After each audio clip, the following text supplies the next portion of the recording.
अरे सांप का छोटा बच्चा गरुड़ को खा जाएगा।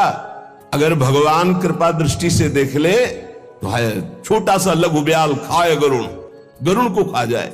ब्रह्मा को मच्छर बना दे, मच्छर को ब्रह्मा बना दे, जड़ को चैतन्य, चैतन्य को जड़, कर तुम अकर तुम अन्यथा कर तुम। अरे जमाने जोर लगा ले, कितना जोर लगाएगा, भक्त और भगवान का झंडा कभी न झुकने पाएगा। जब भगवान प्रताप प्रकट करते हैं, कौन दो सिर वाला ऐसा पैदा है जो उसका बाल बांका भी कर सके। पुत्र, धन, प्रतिष्ठा, घर परिवार, रुपया, पैसा, सब कुछ प्रभु की प्रदत्त वस्तु है। इसमें मेरा अहंकार क्या, इसमें मेरी ममता क्या। भगवत प्राप्ति के लिए कोई नए अनुष्ठान की जरूरत नहीं। ये भ्रम पैदा किया जाता है अपने दिमाग में कि कहीं दूर चल के गुफा में या ऐसा तब भगवत प्राप्ति। नहीं, ऐसा नहीं। जो गुफा में है, अगर वो संसार का राग त्यागे नहीं तो उनको भगवत प्राप्ति नहीं होती। अगर घर में है और आप सारी घर की क्रियाएं भगवत अर्पण कर दे और नाम जप कर रहे हैं और प्रभु से अपना संबंध स्वीकार कर लिए हैं, जो हमारा संबंध जन्म जन्मांतरों से है, पहला संबंध तो है ही कि हम भगवान के अंश हैं। अपने संबंध को जो मान रहा है, सारी क्रियाएं प्रभु के लिए कर रहा है, हर समय नाम स्मरण कर रहा है, बिल्कुल भगवत प्रेम प्राप्त हो जाएगा, निश्चित भगवत प्राप्ति हो जाएगी। श्री जी की कृपा, लालजू की कृपा, उनकी कृपा का केवल स्वाद। अभी वो कृपा हट जाए तो अभी बोलना की आवाज नहीं निकलेगी। सुई के धागा जहां जानना मुश्किल है, वहां अनंत ब्रह्मांड पार कर दे। कर तुम अन्यथा कर तुम हमारा प्रीतम है। भाई समझो, ये माया भगवती ऐसी आंधी चलाएगी कि तुम हमारी बात न पकड़ पाओ, और बाद में देख लेना तुम्हें समझ में आएगा कि क्या हमने खो दिया। अब वो बोलवाना चाहते हैं, वही माधव परमानंद बैठ करके मूक से वाचाल कर दिया। अब इस वाचाल से वो मूक कर दे, उनकी महिमा की बात। अगर उनका है कि दहाड़ो तो अंतिम श्वास तक ऐसे दहाड़ते रहेंगे। भगवान की कृपा से जो दिव्यता आती है वो मानुषिक नहीं होती, उनमें मानुषिक नहीं होती। जब मीरा जी को जहर पिलाया गया तो बोले ऐसा कैसे हो सकता है कि इतने हलाहल जहर से बच जाए। उसको संशय हो गया कि ये वैद्य मिल चुका है मीरा जी से और इसने बनावटी ऐसे जहर बनाया जिससे मीरा मरी नहीं। बुला उस वैद्य को। वैद्य को बुलाया, उसी कटोरे का एक बूंद जे भी चखाया गया, छटपटा के मर गया। मीरा जी की प्रार्थना से पुनः वो जीवित हो गए। कर तुम अकर तुम, भगवान की एक अपार सामर्थ्य है। ये पक्का समझिए, भक्त का यश तभी फैलता है जब, जैसे झंडा फहराता है ना तो डंडे पे फहराता है। जितना मजबूत डंडा होगा, लंबा होगा, उतना ही झंडा फहराएगा। ये विरोध भाव, ये निंदा, ये तिरस्कार, ये वो डंडा है जिस पे भक्त का झंडा फहराता है। अरे जमाने जोर लगा ले, कितना जोर लगाएगा, भक्त और भगवान का झंडा कभी न झुकने पाएगा। जब भगवान प्रताप प्रकट करते हैं, कौन दो सिर वाला ऐसा पैदा है जो उसका बाल बांका भी कर सके। इसलिए प्रेम मार्ग में चलने पर ना तो भय होनी चाहिए और ना भोग दैन्यता। प्रेम पवित्र होता है, इसमें छल नहीं, कपट नहीं, बेईमानी नहीं, स्वार्थ नहीं। छल कपट बेईमानी जहां बुद्धि में है, जो चश्मा लगा छल कपट बेईमानी का, तो सब जगह लगता है छल कपट का ही राज्य है। हम जैसा चश्मा लगाते हमको वैसे ही दिखाई देने लगता है। लेकिन ये भगवत प्रेम मार्ग है। इस प्रेम मार्ग में अपनी श्रद्धा और विश्वास को श्यामा श्याम के चरणों में और अपने विवेक से संत का संग करना चाहिए। जहां हम बैठे हैं हमको क्या लाभ मिला है, जहां हम जुड़े हैं, सुन रहे हैं, उसमें हमारी बुद्धि की पवित्रता कितनी हुई है। लाभ देखा जाता है सुमिरन, त्याग, भगवत आकर्षण, ये कितना हमारे अंदर हुआ है। ये हमें देखना है कि हमें जो सत्संग मिल रहा है उससे हमारे भगवत मार्ग कितना पुष्ट हो रहा है। तभी हमारा दृढ़ विश्वास होगा, और जो पुष्ट हो रहा है वो हमारे ऊपर कृपा है श्री जी की, गुरु जी की, आचार्य की, तभी हमारा उत्साह बन पाता है। तो बचना चाहिए अपनी श्रवणेन्द्रिय के प्रपंच जनित वचन सुनने से, नेत्रेंद्रिय से दोष दर्शन से, तो हमारा जो हृदय है वो छल कपट बेईमानी आदि दोषों से रहित हो जाए। सच्चे प्रेमी में पाप आचरण नहीं रह जाते। जो सत्य मार्ग के पथिक हैं उनमें पाप आचरण नहीं होते। भगवत प्रेम ये अंतिम चरम पुरुषार्थ है, जो मोक्ष के आगे की भी बात है। भगवत प्रेम अत्यंत दुर्लभ है, पर इसकी प्राप्ति कृपा से सहज में हो जाती है। अत्यंत दुर्लभ है, पर कृपा से सहज में हो जाती है। भगवान में ममता और आसक्ति हो जाएगी इस जलन को सहने से। सह जाओ, ये जलन सहना पड़ेगा। निंदा की जलन, अपमान की जलन, काम की जलन, क्रोध की जलन, ये सह गए तो भारी तपस्या, इसका परिणाम होगा अनंत गुना बढ़ करके भगवान आपको सुख देंगे। और नहीं सहोगे तो जलते रहोगे। क्रोध आया, गाली दे दिया, वो तुम्हें 4 गाली देगा और जलो। काम आया, भोग लिया और तृष्णा होगी। ऐसे ही जितना तुम विकारात्मक क्रियाओं की तरफ जाओगे उतने ही भ्रष्ट होते चले जाओगे। सह गए उतने ऊंचे उठते चले जाओगे। प्रेमी को ऐसा अनुभव होने लगता है कि मेरा शरीर प्रभु को समर्पित है, ये प्रभु की वस्तु है, मैं इसे भोग नहीं सकता, ये प्रभु की धरोहर है। मेरा मन प्रभु को समर्पित है, अब जाए जहां जाए प्रभु संभाले। पुत्र, धन, प्रतिष्ठा, घर, परिवार, रुपया, पैसा, सब कुछ प्रभु की प्रदत्त वस्तु है। इसमें मेरा अहंकार क्या, इसमें मेरी ममता क्या? ऐसे भक्त के हृदय में प्रेम का प्रकाश होता है। जिसके हृदय में प्रेम स्फुरित होता है उसके हृदय की स्थिति सर्वदा आनंद ही आनंद, आनंद ही आनंद, हर समय आनंद। जहां हमारा स्व प्रभु से मिला, सोई आनंद की उत्पत्ति हो गई। अभी स्वाभिमान देह में है, स्वाभिमान प्रियालाल के चरणों में गया, आनंद ही आनंद है। उसी के लिए रोज सत्संग, रोज साधना हो रही। किसी समय प्रियालाल हमारे अहंकार को मिटा दे, स्वीकार कर ले।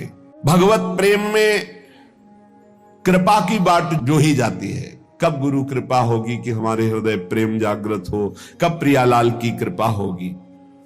कम से कम इतनी तड़पन तो हो ही जाए कि दिन में कई बार अपने अंदर अभाव पैदा हो कि मेरे अंदर प्रेम नहीं जागृत हुआ, अभी प्रभु का प्रेम जागृत नहीं हुआ। ना नाम से प्रेम है, ना धाम से प्रेम है, ना प्रियालाल से प्रेम है।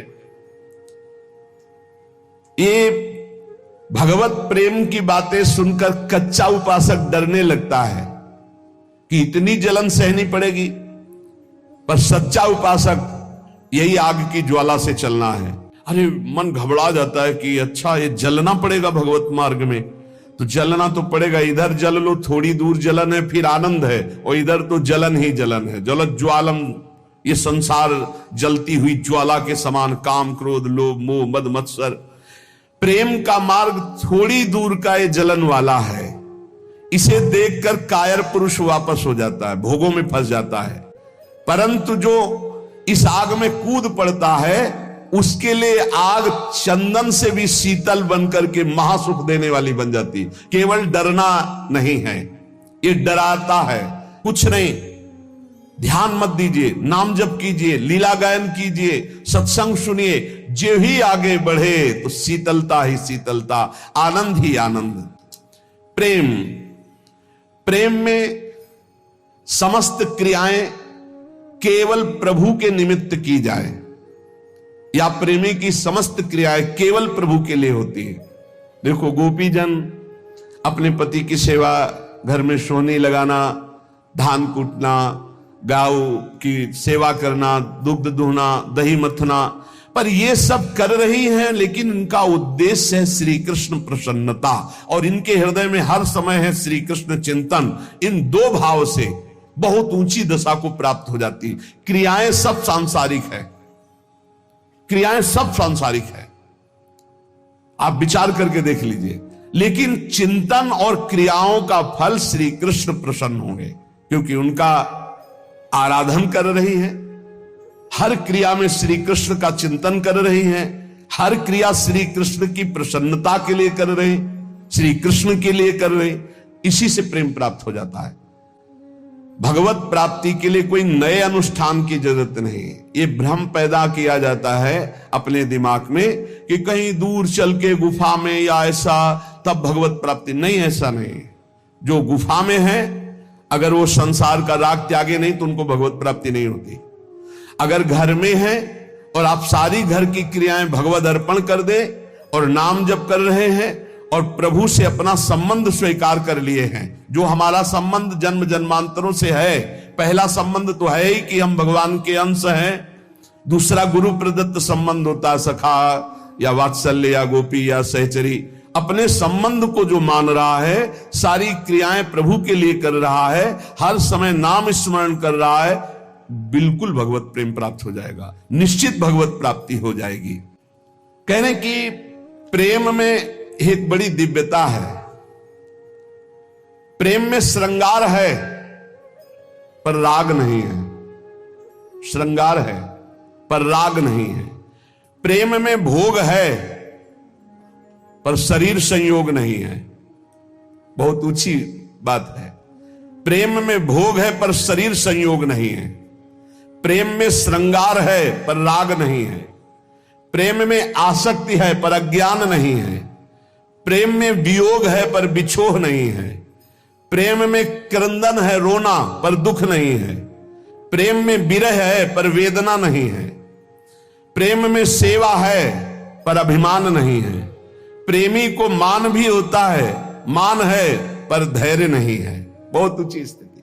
प्रेम में त्याग है पर संन्यास नहीं है। प्रेम में प्रलाप है पर बेहोशी नहीं है। प्रेम में ममता है पर अज्ञान जनित मोह नहीं है। प्रेम में अनुराग है पर कामना नहीं है। तृप्ति है पर अनिच्छा नहीं, प्रबल इच्छा है। कैसा स्थिति? तृप्ति है और इच्छा है। प्रेम में सुख है पर चाह नहीं। प्रेम में देह है पर देहाभिमान नहीं। प्रेम में जगत है पर माया नहीं। प्रेम में ज्ञान है पर मैं ब्रह्म हूं ऐसा ज्ञान नहीं। प्रेम निर्गुण है पर मोक्ष नहीं। प्रेम में लय है पर स्मरण नहीं। लय किस कोटि का? मैं भगवत चिंतन में लय, ये स्मृति भी गई। इस उच्च कोटि की अवस्था को प्रेमी प्राप्त होता है। ऐसे प्रेम की प्राप्ति के लिए कुछ साधन बताए जाएंगे। कह रहे हैं कि इसमें सबसे पहली बात है कि जो भगवान की कृपा से आपको महापुरुषों का संग मिला, अभी गुरु नहीं बनाया, महापुरुषों का संग मिला, सत्संग सुना, उसमें जब आप श्यामा श्याम की प्रियता की बात सुने, श्यामा श्याम की शरणागति की बात सुने, तो आपके हृदय में उसी समय बैठना चाहिए कि अब हमारे आराध्य देव श्यामा श्याम हैं। दूसरा, श्यामा श्याम को कैसे प्राप्त करूं, ऐसे साधन की चाह। तीसरा, किसी में भी न्यून भाव या दोष दृष्टि का भाव। चौथा, केवल भगवत प्राप्ति की चाह। ये चार बातें जब हृदय में प्रकट होती है तो प्रभु कृपा करते हैं और उनको संग देते हैं किसी रहस्य रस में डूबे हुए प्रेमी का, जो प्रभु के रहस्य रस में। अब प्रतिक्षण उसको यह लगता है मैं आगे कैसे बढ़ूं मार्ग में, बिना रसिक गुरु के आगे बढ़ा ले जाता। उसके हृदय में ये पुलक होने लगती कि मैं अपना मन, अपना प्राण, अपना शरीर, अपना सर्वस्व किसी महापुरुष के चरणों में समर्पित करके और उनके बताए हुए मार्ग पर निश्चिंत होकर चल पड़ूं। हे प्रभु, ऐसी हम पर कृपा करो।